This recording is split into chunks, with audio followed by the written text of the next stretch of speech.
മുസ്ലിം ലീഗിനെ ചോദ്യശരങ്ങളാൽ മുൾമുനയിൽ നിർത്തി SNDP നേതാവായ വെള്ളാപ്പള്ളി നടേശൻ രംഗത്ത്. മതേതരവാദികൾ അവരുടെ മതത്തിന്റെ കാര്യം വരുമ്പോൾ ഒന്നാവുകയാണ്. അതുപോലെ ഇവിടെ യഥാർത്ഥത്തിൽ ആരാണ് വർഗീയത പ്രചരിപ്പിക്കുന്നത്? ഇത്രയും മതം പറയുന്ന ഇവർ എന്തിനാണ് മലപ്പുറത്ത് ഒരു ഹിന്ദു സ്ഥാനാർത്ഥിയെ നിർത്തിയത്? മുസ്ലിം ലീഗിന് എത്ര ഹിന്ദു പഞ്ചായത്ത് മെമ്പർമാരുണ്ട് എന്ന് തുടങ്ങി ഒരടുക്ക് ചോദ്യങ്ങളായിരുന്നു അദ്ദേഹം മുസ്ലിം ലീഗിനോട് ചോദിച്ചത്.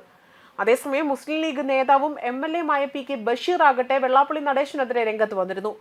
മലപ്പുറത്തിന്റെ പാരമ്പര്യം അറിഞ്ഞിട്ട് വേണം അഭിപ്രായം പറയാൻ എന്നതായിരുന്നു ഇയാളുടെ ഭാഷ്യം. അതേസമയം വെള്ളാപ്പള്ളി നടേശന്റെ ചോദ്യങ്ങൾക്ക് ഉത്തരം പറയാൻ പറ്റാതെ മുസ്ലിം ലീഗിനെയാണ് കാണാൻ സാധിച്ചതും. അദ്ദേഹത്തിന്റെ വാക്കുകൾ ഇങ്ങനെയാണ്: ഈ മതേതരവാദികൾ എന്ന് പറയുന്നവർ അവരുടെ കാര്യം വരുമ്പോൾ മതത്തിന്റെ പേരിൽ ഒന്നാകുന്നവരാണ്.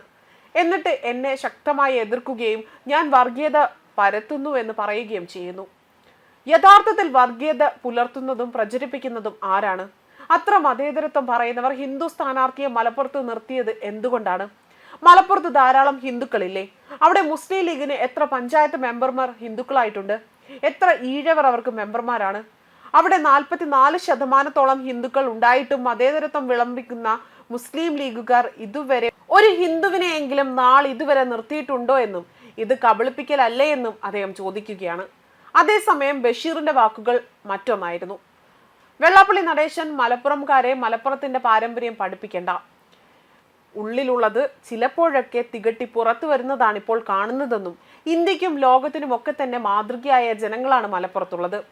സംഘപരിവാറിനേക്കാൾ കൂടിയ മട്ടിൽ മറ്റു കാര്യങ്ങൾ നേടാനായി ഒരു സമൂഹത്തെ, ഒരു ജില്ലയെയും ഒരു സമുദായത്തെയും തള്ളി പറഞ്ഞുകൊണ്ടാണ് അതിൽ കുലുങ്ങില്ല എന്നും വെള്ളാപ്പള്ളിയുടെ ഒരു സർട്ടിഫിക്കറ്റും ഞങ്ങൾക്ക് ആവശ്യമില്ല എന്നും ഓന്തിനെ പോലെ നിറം മാറുന്ന വെള്ളാപ്പള്ളിയെ പറ്റി നന്നായി അറിയാം എന്നതായിരുന്നു അദ്ദേഹം പറഞ്ഞത്. അതേസമയം വെള്ളാപ്പള്ളി പറഞ്ഞ മറ്റു ചില കാര്യങ്ങൾ കൂടെ ഇവിടെ പറയേണ്ടതുണ്ട്.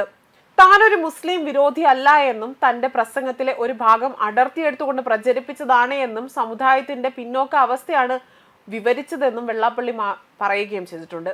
മുസ്ലിം ലീഗിനെ രൂക്ഷമായി വിമർശിച്ച വെള്ളാപ്പള്ളി ആടിനെ പട്ടിയാക്കി അതിനെ പേപ്പട്ടിയാക്കാനാണ് ലീഗിലെ ചില നേതാക്കന്മാരുടെ ശ്രമമെന്നും അതുപോലെ ബാബറി മസ്ജിദ് തകർത്തപ്പോൾ SNDP യോഗമല്ലേ അതിനെ ശക്തമായി എതിർത്തതെന്നും വെള്ളാപ്പള്ളി ചോദിക്കുന്നുണ്ട്. ഈഴവ സമുദായത്തിന് മലപ്പുറം ജില്ലയിൽ ഒരൊറ്റ വിദ്യാഭ്യാസ സ്ഥാപനം പോലും ഇല്ല എന്നും അതേസമയം മുസ്ലിം സമുദായത്തിന് എയ്ഡഡ് കോളേജുകൾ തന്നെ 11 ഉണ്ട് എന്നും അദ്ദേഹം പറയുന്നുണ്ട്.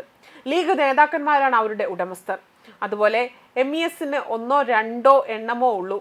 അതുപോലെ ഈഴവ സമുദായത്തിന് മലപ്പുറത്ത് ഒരു വിദ്യാഭ്യാസ സ്ഥാപനവും ഇല്ല എന്ന് പറയുമ്പോൾ SNDP ജനറൽ സെക്രട്ടറിയായ തന്റെ ദുഃഖവും മനസ്സിലാക്കണമെന്നും മുസ്ലിം ലീഗുമായി ഒത്തൊരുമിച്ച് മാർച്ച് നടത്തി സൗഹാർദ്ദത്തോടെ പോയതാണ്. എന്നാൽ ലീഗും UDF-ഉം ഭരണത്തിൽ വന്നപ്പോൾ ഈഴവർക്കായി ഒന്നും ചെയ്തിട്ടില്ല എന്നും പെരിന്തൽമണ്ണയിലെ അൺഎയ്ഡഡ് കോളേജ് 1 എയ്ഡഡ് ആക്കി തരാൻ ആവശ്യപ്പെട്ടിട്ട് പോലും അവസാന കാലത്ത് UDF സർക്കാർ തയ്യാറായില്ല എന്നും വഞ്ചിക്കപ്പെട്ടപ്പോഴാണ് അത് മാറിയതെന്നും UDF-ൽ നിന്ന് നീതി കിട്ടിയിട്ടില്ല എന്നും അപമാനിക്കപ്പെട്ടു എന്നും വെള്ളാപ്പള്ളി നടേശൻ പറയുകയാണ് ഇവിടെ ചെയ്തിരിക്കുന്നത്.